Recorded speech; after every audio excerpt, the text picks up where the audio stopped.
It is Transformer Tuesday today, and we were promised a couple of days ago that May 2nd was going to be the big drop of a large Transformer pre-order, and it was pretty obvious that it was going to be our Titan class Nemesis.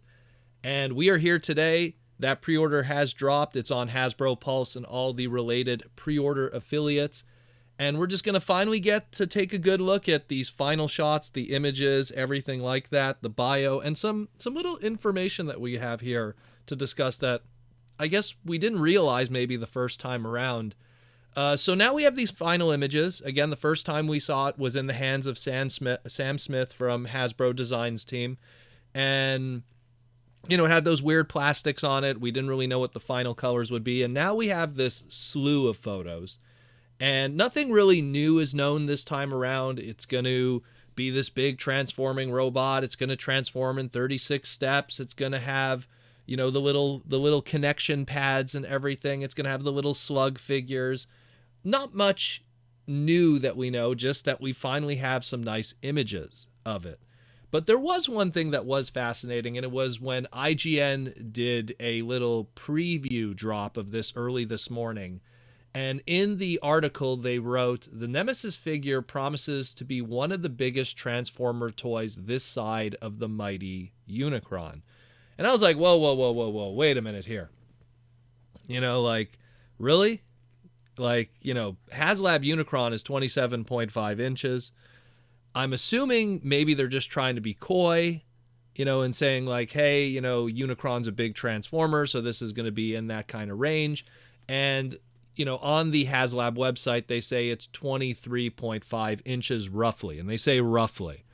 So, to give an example, Fortress Maximus Titans Returns up to HasLab Unicron's release was the largest Transformer toy ever at 24 inches flat right to the top of his head. So is this 23.5 inches for the Nemesis up to the head, or is it up to those shoulders that literally add another 6 inches past the head there? Giggity.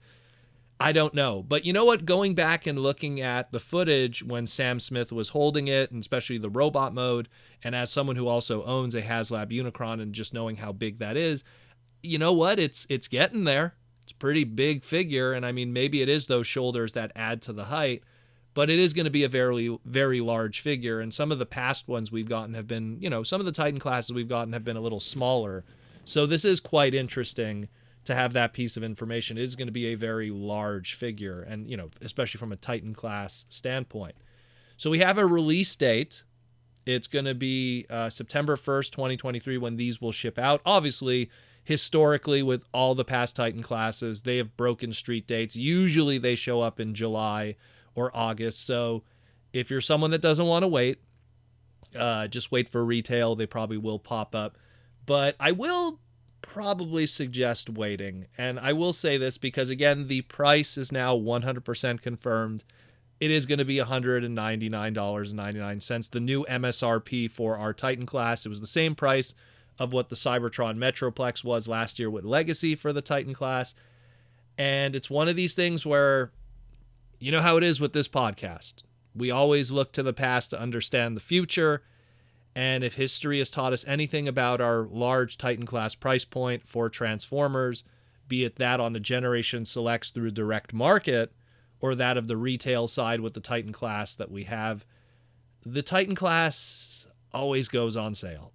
The Cybertron Universe Metroplex dropped as low as $99, and even right now as we speak could be picked up on sale from Amazon on clearance. We have the Generation Selects Titan class Black Zarek that was, if I remember correctly, I believe the MSRP was $169.99 because he comes from that pre-inflation pricing. And even he went on sale, and I believe he's still on sale on some of the partner websites on distribution and stuff like that. So you could still get them for less than MSRP. And at one point, I remember when they did the big Hasbro Pulse sale, I think he was down to 110, 120. And even our Arc, which is the companion piece to this Nemesis, right now is still on sale on different websites. And same thing. I remember going as low as 1-day sales for even like $99 from an MSRP, if I remember correctly, of also $169.99. So if history has taught us anything, and you don't want to pay the $199.99, the $200 for this, probably wait it out, because if the ARC didn't move a lot of numbers, will the Nemesis do the same? Probably not. I would have to say between the two, it's probably the weaker of the bunch. Granted, it looks great. It's got historical merit. It has an awesome ship mode. It's something that it's the first ever Titan class. So it's the biggest female transformer ever made outside of, I guess, Megatronia and Victorion.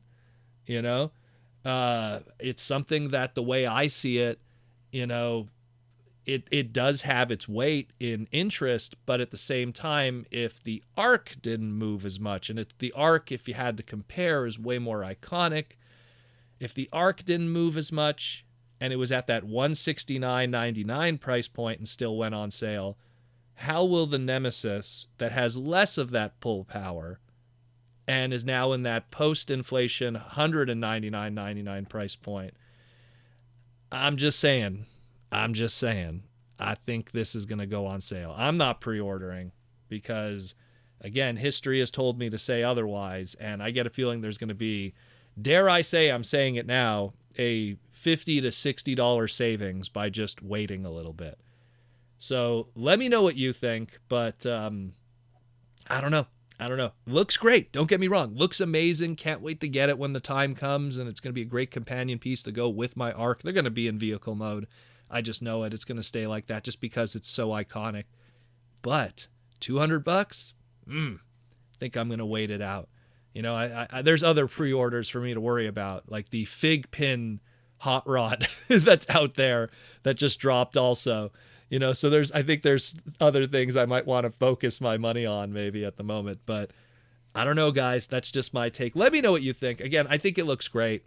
Don't get me wrong. The photos look amazing. I mean, all the little gimmicks, the battle mask, the detachable wing pieces that make weapons, the little slugs. Someone was saying online, I think I saw it in my Discord, where part of the box art is actually based off of an old third-party Impossible Toys piece of art. If that's true, that's hilarious. I love Impossible Toys. I know the guys who designed those personally. They're close friends. So that's kind of funny if they did. I wouldn't be surprised if it's whoever did the box art just Googled Tetrajet, and that was probably one of the first things that come up. It always happens. But let me know what you think, guys. Very interesting otherwise. But again, personally, I'd wait it out. I really would. Save your money. That's what I always say when it comes to this hobby. And this is one of those cases where I don't think it's going nowhere. There'll be plenty of them. If you're someone who's excited and wants to get it right away, I think it's going to show up in retail first. So either way, waiting is going to win out for you, even if you're impatient. Let me know what you think, and thanks again for listening to the Transformer Slag podcast, and we'll talk again real soon.